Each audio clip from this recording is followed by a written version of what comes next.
Gulf దేశాలలో కొనసాగుతున్న యుద్ధ పరిస్థితులు ప్రపంచవ్యాప్తంగా ఇంధన రంగంపై ప్రభావం చూపిస్తున్నాయి. భారత్లోనూ ఆ ప్రభావం తీవ్రంగా కనిపిస్తోంది. ఇరాన్, ఇజ్రాయెల్ మధ్య ఉద్రిక్తలు పెరుగుతున్న నేపథ్యంలో అంతర్జాతీయంగా క్రూడ్ ఆయిల్ ధరలు పెరుగుతున్నాయి. ఇంధన సరఫరాలో అంతరాయం కలగడంతో ప్రపంచ దేశాల్లో పెట్రోల్, డీజిల్ ధరలు పెరుగుతున్నాయి. ఇప్పటికే పవర్ పెట్రోల్ ధర లీటర్కు 2.3 రూపాయలు పెరిగింది. చమురు మార్కెటింగ్ సంస్థలు ప్రీమియం పెట్రోల్ ధరలను పెంచడం ఈ అంచనాలకు బలం చేకూర్చింది. ఇదే సమయంలో సాధారణ పెట్రోల్, డీజిల్ ధరలు కూడా పెరుగుతాయనే ఆందోళనలు వ్యక్తమవుతున్నాయి. దీనిపై మరింత సమాచారం మా ప్రతినిధి కాంతారావు అందిస్తారు. యుద్ధాల కారణంగా ఇంటర్నేషనల్ వ్యాప్తంగా క్రూడ్ ఆయిల్కి విపరీతమైన రేట్లు పెరిగినాయని చెప్పుకోవచ్చు.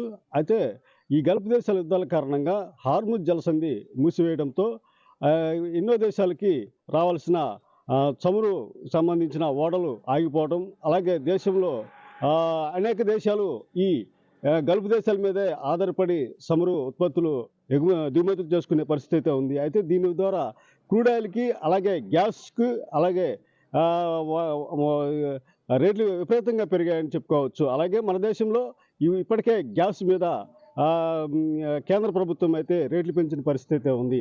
అలాగే ఇప్పుడు ముడి చమురు మీద అంటే పెట్రోలు, డీజిల్పై కూడా రేట్లు పెంచే అవకాశం అయితే ఉందని చెప్పుకోవచ్చు. అయితే ఇప్పుడు పెట్రోల్కి సంబంధించి ₹2.25 అయితే పెంచడం అయితే జరిగింది. అలాగే భవిష్యత్తులో కూడా ఇలాగే ఈ పెట్రోల్కి సంబంధించి రేట్లు పెరిగే అవకాశం అయితే ఉంటుందని నిపుణులు అయితే తెలియజేస్తున్న పరిస్థితి అయితే ఉంది. అయితే ఈ యుద్ధం ఇంకా ఎక్కువ కాలం కొనసాగితే మటుకు ఇటు చమురు రేట్లు భారీగా పెరిగే అవకాశం అయితే ఉంది. అలాగే ఇప్పటికే గ్యాస్ ధరలు విపరీతంగా కేంద్ర ప్రభుత్వం అయితే పెంచిన పరిస్థితి అయితే ఉంది. అలాగే ఈ గ్యాస్కు సంబంధించి అనేక చోట్ల ఏజెన్సీలు అయితేమి ఎక్కువగా బ్లాక్లో అమ్మటం అయితే జరుగుతుంది.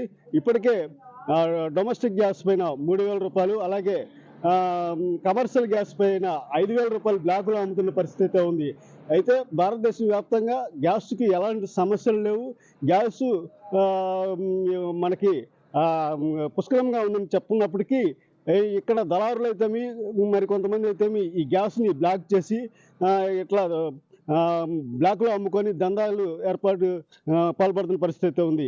అలాగే ఇప్పుడు క్రూడ్ ఆయిల్కి సంబంధించి కూడా ఈ ఏదైతే పెట్రోల్, డీజిల్ ఉందో వాటిని కూడా నిల్వ చేసి అలాగే వీటిని కూడా బ్లాక్లో అమ్మే పరిస్థితి ఏర్పడుతుందని అయితే నిపుణులు అయితే తెలియపరుస్తున్నారు. అయితే గతంలో పెట్రోల్కి సంబంధించి ఈ పెట్రోల్ బంకుల నుంచి పెట్రోల్ని ఆర్డర్ ఇచ్చినప్పుడు వారు ముందుగానే ఎలాంటి పైకం తీసుకోకుండా ముందుగానే ఆర్డర్లు పెట్రోల్ పంపించేవాళ్ళు. అయితే ఇప్పుడు అక్కడ పెట్రోల్కి సంబంధించి పరిశ్రమలలో వారు పెట్రోల్ని బ్లాక్ చేసి పెట్రోల్ కొరత ఉందని చెప్పి ఇక్కడ బంకులకు ఇవ్వకుండా ముందుగానే వారి చేత అమౌంట్ వేయించుకున్న తర్వాతే వాటికి సంబంధించిన చమురు ఉత్పత్తులు అయితే పంపిస్తున్న పరిస్థితి ఉంది.